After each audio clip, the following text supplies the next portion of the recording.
Donc au départ, pour moi, travailler dans un café, c'était surtout un emploi étudiant.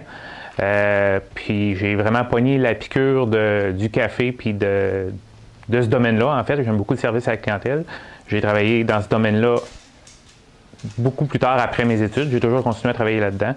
Puis un jour, je me suis dit que Saint-Jean-Port-Joli avait besoin d'une belle petite brûlerie, que ce serait ma place d'établissement.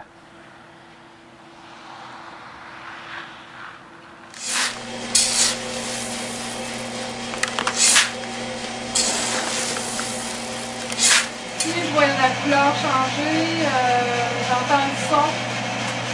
Ça fait un peu comme du popcorn, ça m'indique que la cuisson est bientôt prête. C'est quand même complexe le café, là. Ça se fait pas. C'est pas comme faire une tarte aux pommes, là. Comme Maude le disait, on le sait à l'ouïe, à l'odorat, puis à l'œil si le café est prêt. C'est pas une minuterie ni une température de cuisson, là. Il faut vraiment toujours surveiller pour être sûr que le café va être prêt quand il est prêt.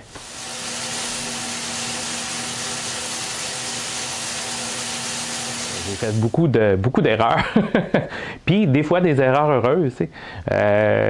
Par exemple, j'ai comme poussé un café plus loin qu'il aurait dû parce que soit j'étais au téléphone ou n'importe quoi. Puis là, il était plus foncé que ce que j'aurais voulu qu'il soit. J'y goûte, puis c'est merveilleux, absolument bon. Fait que ça, c'est une recette que je garde. C'est pas arrivé souvent, mais c'est arrivé à 2 reprises. Là. Il y a 2 recettes comme ça au café qui sont des erreurs. Ouais.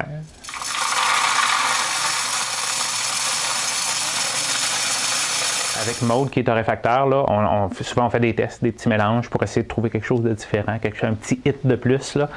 Mais c'est pas toujours concluant. C'est pour ça que les mélanges qui sont sortis là, souvent les clients vont me dire « Ah, tu peux-tu me dire c'est quoi la recette? Je vais aller, je suis pas d'ici, puis j'aimerais ça avoir la même chose. » Ben on dévoile pas ça parce que c'est tellement de travail.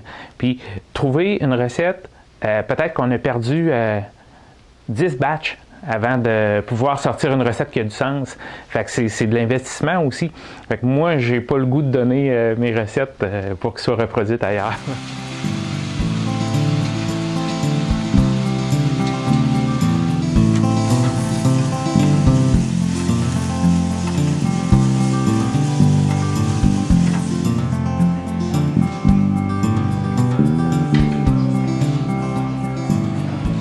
Ce vers quoi je veux m'aligner pour le futur, si ça fonctionne, c'est vraiment d'être capable d'aller chercher des cafés directement des pays producteurs ou à tout le moins d'avoir le moins d'intermédiaires possible, puis d'avoir des cafés qu'on ne retrouve pas ailleurs au Québec. Là.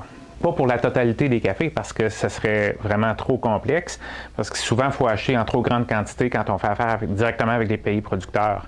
Par contre, si je pourrais avoir 1 ou 2 cafés qui sont vraiment différents de ce qu'on peut trouver ici, puis m'associer avec d'autres micro-torréfacteurs, bien là on aurait un produit spécifique à la micro-torréfaction, puis un produit qu'on pourrait retrouver dans différentes régions, mais on serait pas mal les seuls à les avoir, les petites brûleries. Là.